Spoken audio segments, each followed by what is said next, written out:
hatinya dia. Karena yang dipanggil oleh Allah Ta'ala yaitu orang yang beriman. Yang gak beriman tidak dipanggil sama Allah, yang dipanggil yang beriman doang. Maka kalau orang tidak mau bersolat, tanda tanya besar. Dan alhamdulillah kita semua di sini termasuk orang-orang yang beriman, orang yang dipanggil oleh Allah sehingga kita melakukan sholawat pada malam hari ini. Dan ini bukti ketakwaan di dalam hati kita. Semoga ketakwaan dan keimanan kita nempel di diri kita sampai kita menghadap Allah Subhanahu wa ta'ala, meninggal dalam keadaan husnul khatimah. Amin Allahumma amin. Kemudian saya pesan yang terakhir, Indonesia sekarang sedang dipecah belah. Indonesia banyak musuh-musuhnya yang ingin menghancurkan Indonesia. Jaga persatuan Indonesia. Jangan sampai kita mau diadu domba, kita ribut dengan saudara kita. Jangan sampai kita menjadi pemberontak yang ingin menghancurkan bangsanya sendiri. Saya pesan itu karena Indonesia adalah negara yang subur, yang makmur. Banyak negara-negara luar yang cuman krisis berapa bulan, perang sama negara lain gak kelar-kelar. Indonesia mau bicara krisis dari dulu, tapi nyatanya apa? Negara sakti Indonesia ini. Krisis mah dari zaman dulu, tapi yang dulu nggak punya motor sekarang punya motor. Yang dulu nggak bisa beli rokok sekarang bisa beli rokok. Yang dulu masih pak sekarang sudah bisa nyari duit sendiri. Yang dulu tidak punya rumah sekarang punya rumah.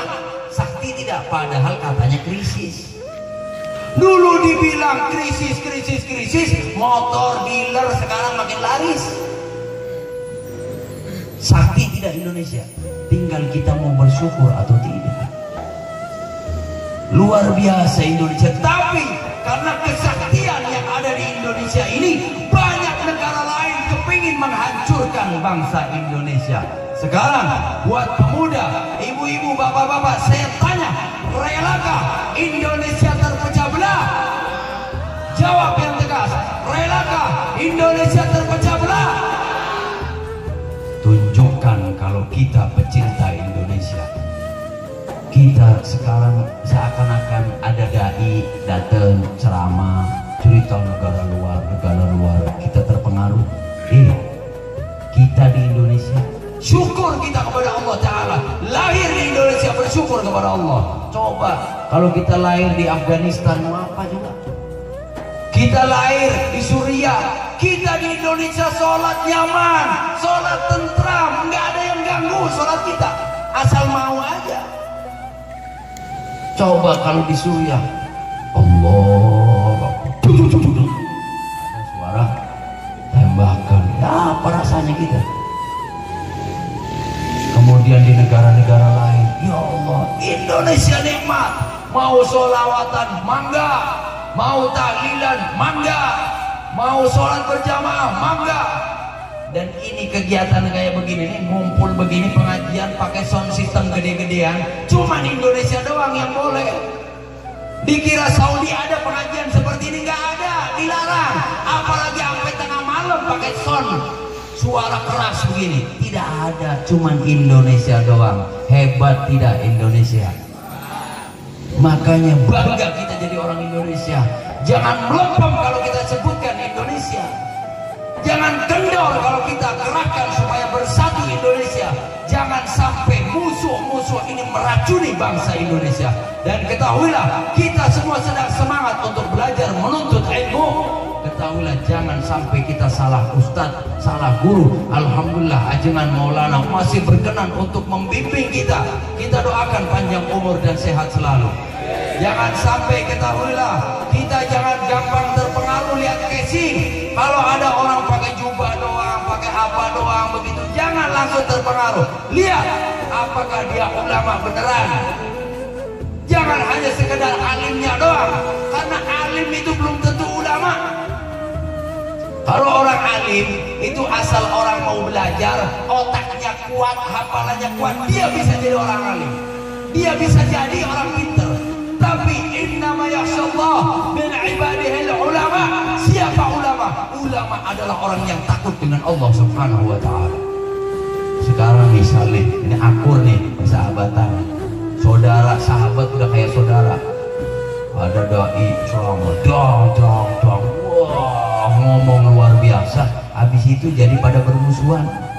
Ada penyakit hati tumbuh, kebencian kepada si A, kebencian kepada si B, menghujat si A, menghujat si B. Ketahuilah, ini yang ngomong seperti ini berarti dia tidak takut kepada Allah Subhanahu wa Ta'ala, karena dia menjadi sebab banyak orang bermaksiat kepada Allah Subhanahu wa Ta'ala. Maka orang yang seperti ini itu bukan ulama. Ulama adalah yang menenteramkan, yang menyejukkan, yang selalu mengajak, tidak pernah bosan untuk orang-orang kembali ke jalan Allah dan mengikuti akhlaknya Nabi Muhammad tanpa saling menghujat dan mencaci. Nabi Muhammad nyaci orang, jangankan nyaci orang, makanan aja gak pernah dicaci sama Nabi Muhammad.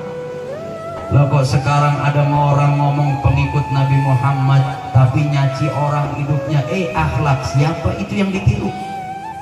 Ngomong katanya memperjuangkan agamanya Nabi Muhammad, memperjuangkan akhlaknya Nabi Muhammad, tapi justru mempermalukan Nabi Muhammad Sallallahu Alaihi Wasallam. Mau alasan apapun, kalau perbuatannya salah akan tetap salah.